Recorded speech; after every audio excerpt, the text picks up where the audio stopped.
అందరికీ నమస్కారం. సో నిన్నటి వరకు రాత్రి last press meet me media మిత్రులతోనే చేసుకోవడం, మీ ఫ్యామిలీస్తో.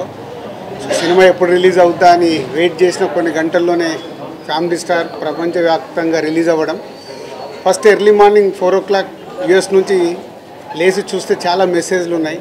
మెసేజ్లలో maximum family crowd, family audience, appreciation అవన్నీ మెసేజ్లు చూస్తూ 7:30కి ఇక్కడ హైదరాబాద్లో షో స్టార్ట్ అయ్యి నేనేమో భ్రమరాంబిక కూకట్పల్లిలో వెళ్ళాను. సో వీళ్ళేమో సుదర్శన్ 35 మెయిన్ థియేటర్కి వెళ్ళారు. సో తర్వాత మీడియా మిత్రులకి ఇక్కడ సినిమాక్స్లో కూడా షో వేయడం జరిగింది.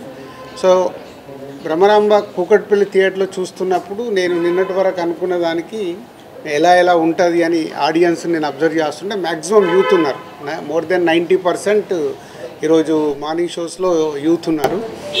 యూత్లో ఫస్ట్ 20 minutes చాలా సైలెంట్గా చూశారు. మెల్లిగా హీరోయిన్ ఎంటర్ అయిన దగ్గర నుంచి మూమెంట్స్ ఎంజాయ్ చేయడం మొదలుపెట్టి ఇంటర్వెల్ వరకు ఫుల్ ఎనర్జీతో దే ఆర్ ఎంజాయింగ్. పోతే యూఎస్కి వెళ్ళి నాకు ఈరోజు మార్నింగ్ వచ్చిన టాక్ అంతా ఫస్ట్ హాఫ్ సూపర్ ఉంది, కొంచెం సెకండ్ హాఫ్ స్లో ఉంది, మళ్ళీ ప్రీ క్లైమాక్స్ నుంచి క్లైమాక్స్ వరకు బాగుంది అని ఫ్యామిలీ ఆడియన్స్ చెప్పారు. బట్ ఇక్కడ కూకట్పల్లిలో చూసినప్పుడు త్రూఅవుట్ సెకండ్ హాఫ్ కూడా ఆడిటోరియం యూత్ ఎంజాయ్ చేస్తున్నారు. ఎందుకంటే ఆ బంచ్ ఆఫ్ సీన్స్ ఒక 30 minutes హీరోయిన్ మధ్యలో ఆ యూత్కు కనెక్ట్ అయ్యే సీన్స్ అవి వాళ్ళు ఎంజాయ్ చేస్తున్నారు. సో ఫైనల్లీ ఆ ఫ్యామిలీ క్రౌడ్ మేము ముందు నుంచి ఏదైతే అనుకుంటున్నామో, ఏ ఫ్యామిలీ ఆడియన్స్కి అయితే ఇది టార్గెట్గా సినిమా అనుకున్నామో, ఈరోజు ఆ ఫ్యామిలీ ఆడియన్స్ దగ్గర నుంచి వస్తున్న అప్రిషియేషన్ చాలా హ్యాపీ. ఇందాక మీరు చూశారు, వాళ్ళు ఈరోజు మార్నింగ్ సినిమా చూసి నాకు ఫోన్ చేసి, సార్ మీరు ఎక్కడున్నారు చెప్పండి, మేము వచ్చి ఫెలిసిటేషన్ చేయాలి, హోల్ ఫ్యామిలీ అందరం మేము ఎంజాయ్ చేసాం, ఎంత మంచి సినిమా మాకు ఈ సమ్మర్ హాలిడేస్లో ఇచ్చారు, రావాలంటే సార్ మీ మీడియా వాళ్ళ టైం కనుక్కున్న తర్వాతే వాళ్ళకి చెప్తామని చెప్పడం జరిగింది. వాళ్ళు వచ్చి అంత హ్యాపీగా ఈరోజు మమ్మల్ని ఫెలిసిటేషన్ చేయడం ఫ్యామిలీ స్టార్ గురించి చాలా హ్యాపీ మూమెంట్ అది. సో సేమ్ టైం నేను ఎప్పుడూ ఆనెస్ట్గానే మాట్లాడతాను. ఇక్కడ ఎవరిది కాదు రివ్యూస్ కానీ other things. Reviews point of వ్యూలో ఒకలాగుంది సినిమా, బట్ రివ్యూస్ మేము డెఫినెట్గా మిమ్మల్ని మీరు ఇచ్చే స్టేట్మెంట్స్ని, మేమిచ్చే స్టేట్మెంట్స్ని మీరు ఎలా తీసుకుంటారో మీరు ఇచ్చే స్టేట్మెంట్స్ని కూడా మేము యాక్సెప్ట్ చేయాలి, అది మీ point of view. But general audience ఏదైతే నాకు ఫోన్ కాల్స్ కానీ నాకు మెసేజెస్ కానీ రూపంలో వస్తున్నాయో, ఏదైతే మేము సినిమాని ఫ్యామిలీ ఆడియన్స్కి ఇది రీచ్ అవ్వాలని టార్గెట్ చేశామో, అక్కడి నుంచి 90% family audience they are appreciating. చాలా బాగుంది, ఎంజాయ్ చేసాము, వాళ్ళకి ఫస్ట్ హాఫ్ చాలా బాగుంది, అలాగే pre climax to climax last 30 minutes చాలా బాగుందని అప్రిషియేట్ చేస్తున్నారు. సో మీడియా మిత్రులు కూడా మీ సినిమాక్స్లో షో అయిన తర్వాత 4-5 ఎవరైతే నాతో కాంటాక్ట్లో ఉంటారో, నేను అవైలబుల్గా ఉంటానని ఫోన్లు చేస్తారో, వాళ్ళందరూ ఫోన్లు కూడా రావడం జరిగింది.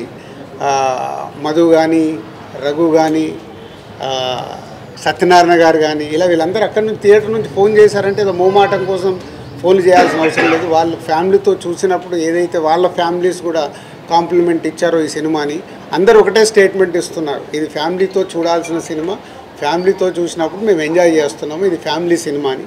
సో ముందు నుంచి ఫ్యామిలీ స్టార్ టైటిల్ పెట్టడానికి కూడా రీజన్ అదే. ఇందులో చెప్పాలనుకున్న ఆ ఫ్యామిలీ ఎమోషన్, మనమడికి నానమ్మకి ఉన్న మధ్యలో మూమెంట్స్, మనమళ్ళకి ఆ ఇంట్లో వదినలతో అన్నలతో ఉన్న మూమెంట్స్, పిల్లలతో ఉన్న మూమెంట్స్, కాన్ఫ్లిక్ట్ ఓన్లీ హీరోయిన్తో, హీరోకి ఎప్పుడు త్రూఅవుట్ ఫిలిం హీరోయిన్తో కాన్ఫ్లిక్ట్, అది ఎలా తెలిసింది, ఎలా కన్క్లూజ్ అయింది అనేది కథ. So thank you family audience, ఏదైతే నమ్మామో రేపటి నుంచి ఇంకా మీరు థియేటర్కి వచ్చి ఫ్యామిలీ క్రౌడ్తో, ఫ్యామిలీలతో పాటు మీరు సినిమా చూస్తే 100% ఇప్పటి వరకు మాకు వస్తున్న ఫ్యామిలీ ఆడియన్స్ దగ్గర నుంచి వస్తున్న ఫోన్ కాల్స్, మెసేజెస్ ఏవైతే ఉన్నాయో, మీరు కూడా అలాగే ఈ సినిమాని ఎంజాయ్ చేస్తారు ఈ సమ్మర్ హాలిడేస్లో. సో థియేటర్కి రండి, ఫ్యామిలీతో ఈ సినిమా చూడండి, మీకు నచ్చినట్టయితే 4 చెప్పండి. Thank you. ఈరోజు world wide the family star movie release అయింది. సో సినిమా చూసిన వాళ్ళు, youth, families, especially girls, ladies అందరూ కూడా నాకు వచ్చిన మెసేజ్లు కానీ ఫోన్ కాల్స్ కానీ, so everything is too positive and I'm very happy. ఏ పాయింట్ని అయితే నేను నమ్మి బలంగా ఈ కథ రాసి ఇంత బలంగా చెప్పాలనుకున్నానో అది పర్ఫెక్ట్గా రీచ్ అవ్వాల్సిన చోటుకి రీచ్ అయింది.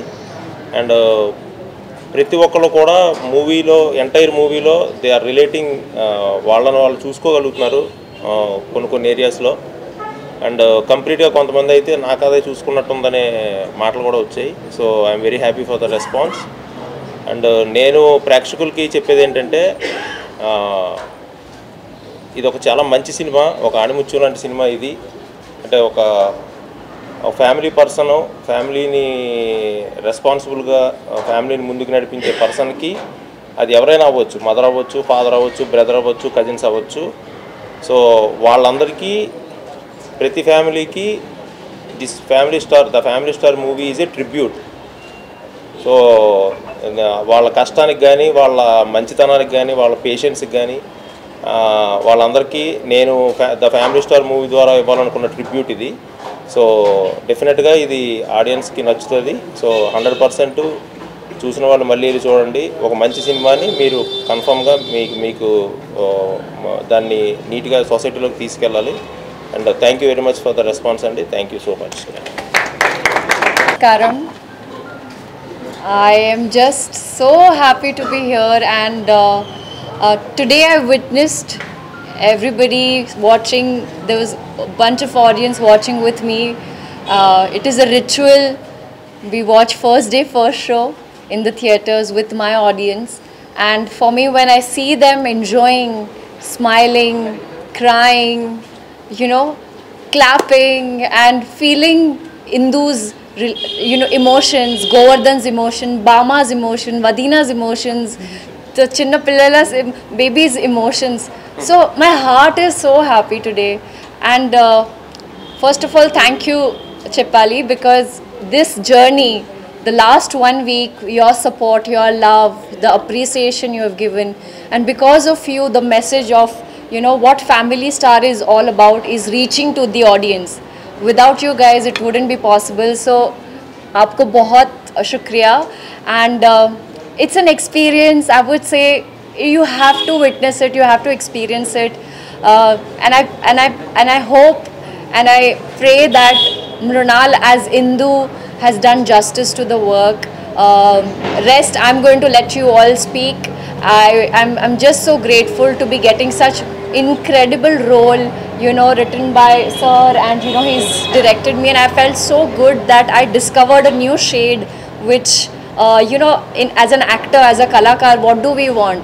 Sometimes you need to play soft character, sometimes you need to play tough character. So I think Indu is somebody who's got that positive attitude, who's so tough, and she's very stubborn. If Govardhan is stubborn, she's equally stubborn. So you'll see that tutu meme in the film, and I really pray and I hope that you enjoy it in the theaters. Thank you so much. Thank you. చెప్పుదామని so ఈ family audience ఇస్తున్న మెసేజ్లు కానీ అవి కానీ చూసి నేను విజయ్కి కాల్ చేశాను, అండ్ డైరెక్టర్ కూడా చెప్పా. సో ఎవరైతే ఏపీ తెలంగాణలో ఇలా ఒక కుటుంబాన్ని ఒక ఉన్నత స్థితికి తీసుకొచ్చిన వాళ్ళు ఉన్నారో ఈ తెలుగు స్టేట్స్లో, రేపటి నుంచి వాళ్ళని కలవటానికి వెళ్తున్నాము. సో ఇప్పటికీ ఒక 3 కుటుంబాలు ఐడెంటిఫై చేసి ఇందాకే నాకు మొత్తం లిస్ట్ పంపితే అది ఫైనల్ చేస్తున్నాను. అంటే జెన్యున్గా ఏముంది అదొకటి కరెక్ట్గా చూసుకొని ఏపీ తెలంగాణలో విజయ్, నేను, మృణాల్ అండ్ పరశురాం రేపటి నుంచి ఆ జర్నీ స్టార్ట్ చేస్తున్నాం. అంటే ఒరిజినాలిటీ, ఒక నిజంగా ఫ్యామిలీని అంత ఉన్నత శిఖరంలోకి తీసుకెళ్ళిపోయి పెట్టిన ఆ మనిషిని సర్ప్రైజ్గా కలుస్తున్నాం. వాళ్ళ ఫ్యామిలీ మెంబర్స్కి తెలుస్తుంది, కానీ ఎవరైతే ఆ ఫ్యామిలీ స్టార్ ఉన్నారో ఇంట్లో వాళ్ళకి తెలియకుండా వాళ్ళని సర్ప్రైజ్గా కలవడానికి రేపే జర్నీ స్టార్ట్ చేస్తున్నాము. ఇది is a very important statement అది. సో విజయ్ దేవరకొండ, దిల్ రాజు, మృణాల్ అండ్ పరశురాం నలుగురం కలిసి రేపు బయలుదేరుతున్నాం. Thank you. కామెడీ మొరాటిని అయిపోయింది అనేది ఒక టాక్ ఉన్నది. వెన్నెల కిషోర్ ప్లేస్ లో వేరే ఆల్టర్నేటివ్ ఆర్టిస్ట్ మనకి ఎవరు లేరా? చాలా మంది నిజామాబాద్ కాబట్టి అట్లా పెట్టుకున్నారు. ఇక నిజామాబాదు నా పక్కోడు ఇట్లా చెప్తే బాగుంటావు. నువ్వు నిజామాబాద్ అంటే మరి నేను పిఆర్ఓగా పెట్టుకున్నాను ఎప్పుడైనా? ఏం దానికే డైరెక్టర్ ఏది రాసుకున్నాడో వాళ్ళకి ఆల్టర్నేట్గా అప్పుడు డేట్లు అవన్నీ చూసుకొని ఆర్టిస్ట్ని ఫైనల్ చేస్తారు. కిషోర్ అంటే 100% ఎంజాయ్ చేయకుండా 5-6 సీన్లు ఇల్లేరీస్గా ఎంజాయ్ చేస్తున్నారు. అవి వర్క్ అయినాయి. సో వర్క్ అవ్వకుండా థియేటర్ రెస్పాన్స్ రాదు కదా. సాంగ్ ప్లేస్మెంట్ చేంజ్ చేశారు. సాంగ్ ప్లేస్మెంట్ చేంజ్ చేశారు. సాంగ్ టైటిల్ పెట్టేశారు. అదేనమ్మా, ఇప్పుడు సినిమాకు డైరెక్టర్ తీసుకున్న తర్వాత ఆ సాంగ్ ముందుంటే సినిమా ఫ్లో ఆగిపోతుంది. తీసుకెళ్ళి ఆ సాంగ్ తీశాడు, పెద్ద హిట్ అయింది, ఆ సాంగ్ ఆడియన్స్కి ఇవ్వాలి. సరే ఇలా లాస్ట్లో పెడదాం అనుకుంటా నాకు చెప్పడానికి ఆలోచించుకుంటే చెప్పారు. సో అక్కడ కూడా వాళ్ళిద్దరు ఒక్కటైన తర్వాత మ్యారేజ్ మూమెంట్ వాళ్ళిద్దరిది కాబట్టి మ్యారేజ్ సాంగ్ అక్కడ పెట్టుకున్నాం. లేదు అంటే ఇప్పుడు అందరికి ఎవరికి ఆపరేటర్లకు తెలియదు కదా. సో ఇప్పుడు మెసేజ్ వెళ్తుంది అందరికీ. సో ఫుల్ సాంగ్ ప్లే చేయాలని. ఇది కుటుంబం, మధ్యతరగతి కుటుంబము, అందులో సంఘర్షణ వాళ్ళు అని చెప్పారు కదా రిలీజ్. కానీ సెకండ్ హాఫ్ మొత్తం అమెరికా తీసుకెళ్ళారు కదా. అంటే ఇక మొత్తము ఇక్కడే తీసినాం అనుకో, ఇంట్లో అప్పుడు టీవీ సీరియల్ తీసిర్రా బాబు అంటారు మీరు. మేము అన్నీ అంటే ఒక యూత్ కూడా ఒక టార్గెట్ ఆడియన్స్ రీచ్ అవ్వాలి కదా. తన వర్క్ మీద వెళ్తాడు కాబట్టి యూఎస్ వెళ్ళాలి కాబట్టి. మధ్యతరగతి కుటుంబ సంఘర్షణ లేదు కదండి. కుటుంబాన్ని మొత్తం వదిలేసారుగా ఇక్కడ. ఇప్పుడు working there for family only. ఇప్పుడు ఒక వర్క్ మీద వెళ్ళాలి కదా. సో హీరో వర్క్ చూపించలేదుగా, కామెడీ చేశారు. ఎందుకు వర్క్ చేయలేదు? బలవాడి నువ్వు మొత్తం వర్క్ అంతా అదే కదా. ఇప్పుడు అదే కోడిగుడ్డు మీద ఈకలు మీరు వెతకాలని కూడా దొరుకుతాయి. ఫ్యామిలీ కోసం కష్టపడి పైకి వచ్చిండని మిడిల్ క్లాస్ ఫ్యామిలీ నిరూపించింది.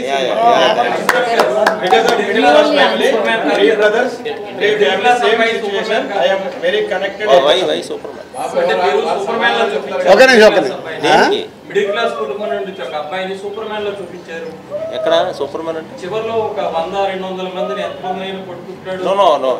అది కాదు యాక్చువల్గా తన అనుకున్న మనుషులు తన ఫ్యామిలీ వాళ్ళని ప్రొటెక్ట్ చేసుకునే ప్రాసెస్లో దాని సైజు మారవచ్చు. ఫస్ట్ హాఫ్లో కూడా వాళ్ళు వదిన ఎవరో బ్యాడ్ కామెంట్ చేస్తే ఏ రేంజ్లో రియాక్ట్ అయ్యాడు.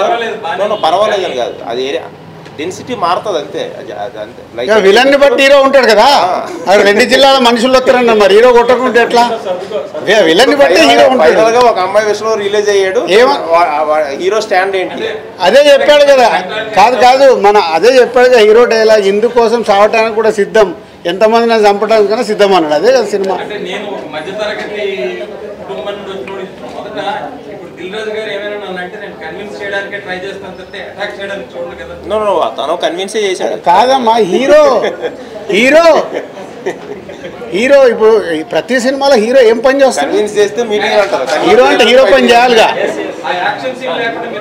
కాదు ఒక్క నిమిషం స్వామి, అది ఉంటే అది చెప్తేనే ఇన్ని సినిమాలు చూసాము. ఒక ఫైట్ వస్తుంది, ఫైట్లో హీరో 20 మందిని కొట్టగలుగుతాడు. మనం కొట్టగలుగుతామా? 20 మందిని కొట్టగలుగుతామా? అన్ని సినిమాలు బ్లాక్ బాస్టర్లే కదా, యాక్షన్ సినిమాలు. అది సినిమా, దాన్ని మనం కోడిగుడ్డు మీద ఈకలు మిగడం ఎందుకు? హీరో కాబట్టి హీరో పని చేస్తాం. అరే ఇప్పుడు ఎన్ని సినిమాలు బ్లాక్ బాస్టర్స్ మాట్లాడదని చెప్పు. బ్లాక్ బాస్టర్ అయిన సినిమాల్లో ఒక స్టార్ హీరో ఎంతమంది అన్నా కొడతాడు. కొట్టినప్పుడు అది మనం యాక్సెప్ట్ చేస్తాం. ఎమోషన్ కనెక్ట్ అయితే మనకు లాజిక్స్ ఉండవు. ఎమోషన్ కనెక్ట్ అవ్వకుంటే లాజిక్స్ వస్తాయి.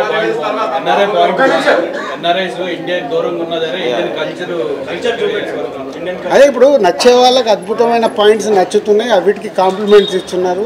మిత్రులు మాకు నచ్చింది ఇలా ఉందని చెప్తే కూడా మనం తీసుకోవడానికి రెడీ. దాంట్లో ఏం లేదు. సినిమా అనేది నేను ఎప్పుడు చెప్తాను కదా, ఆడిటోరియంలో 70% నచ్చితే 70% మార్క్స్ పడితే సూపర్ హిట్. సో ఈరోజు ఇప్పటి వరకు మాకు వస్తున్న దాంట్లో ఇంకా ఫ్యామిలీ స్టార్ట్ అవ్వాలి. ఫ్యామిలీ స్టార్ట్ అయిన తర్వాత ఇంకా అద్భుతంగా వెళ్తుంది.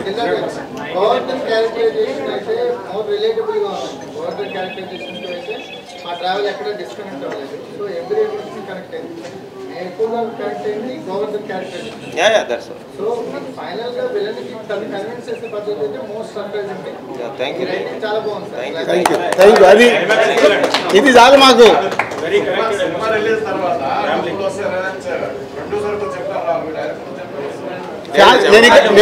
ఇక్కడ ఏసీ పెట్టలేదు, సమ్మర్ బయట కాకపోతే వస్తాయి. ఫస్ట్ హాఫ్ లో హీరోని చాలా హైలైట్, బట్ అది ఆటోమేటిక్ గా హీరోయిన్ క్యారెక్టరైజేషన్ అనేది చాలా డామినేషన్ కనిపించింది హీరో కంటే. అంటే కథలో అది ఆటోమేటిక్ గా జరిగిపోయిందా లేదంటే ముందు నుంచి మీరు ఎట్లా హీరోయిన్ క్యారెక్టరైజేషన్ అనేది హీరోని చాలా డామినేట్ చేసింది? నో యాక్చువల్లీ తను ఇన్ అండ్ అవుట్ తన గురించి తెలిసిన అమ్మాయి. తన రాయడం కానీ లేదంటే ఏదైతే ఇప్పుడు తన ప్రాసెస్ ఉందో, సో ఆల్మోస్ట్ ఇంకా గోవర్ధన్ రిఫ్లెక్షన్ అయ్యి అమ్మాయి. సో అది మీరు చూడగలుగుతారు. It's not about the dominating. Heroine ఎక్కడ డామినేట్ చేసింది? హీరోయిన్ ఎక్కుతుండే కదా సెకండ్ హాఫ్ అంతా. ఏడ గ్యాప్ ఇచ్చిండని మధ్యతరగతి కుటుంబాన్ని టచ్ చేస్తే మధ్యాహ్నం కల్లా రివర్స్ అవుతుందనే డైలాగ్ సినిమాటిక్ గా లేదు అంటే మధ్యాహ్నానికి మళ్ళీ ఒకటి సినిమానే తీసినాం సినిమాటిక్ ఏంటి తీసిందే సినిమా కదా మేము తీసింది సినిమాటిక్ ఏంటి సినిమాలో సినిమాటిక్లే ఉంటాయిగా. సో ఆ డైలాగ్ కి థియేటర్ అంతా బ్లాస్ట్ అయింది. కాదు పరిశ్రమ మళ్ళీ వీళ్ళే అంటారు సార్ మాకు డాక్యుమెంటరీ చూపించారంటే మీరే అంటారు ఏదైనా అట్లాగే తీస్తే సార్ కొంచెము అంతా స్లోగా ఉంది సార్ డాక్యుమెంటరీ లాగా ఉంది. సినిమాని సినిమాటిక్గానే తీయాలా నచ్చిందా లేదా అంతే రెండు.